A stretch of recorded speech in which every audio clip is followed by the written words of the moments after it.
In this video, let's see how to say nervous in Chinese.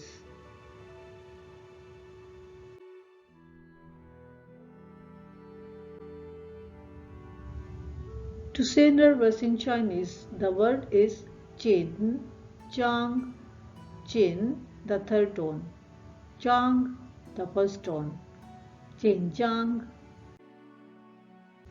Let's see the example. 别紧张，他一会儿就回来的。别紧张 ，Don't be nervous. 他一会儿就回来的。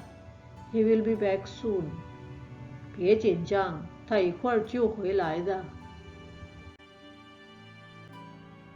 Let's see another example how to use the word 紧张 in a sentence. 他一紧张就哭。他一紧张就哭。She cries when she is nervous. 她一紧张就哭。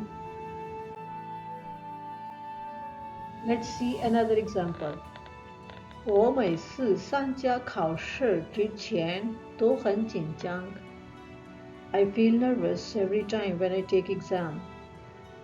我每次参加考试之前都很紧张。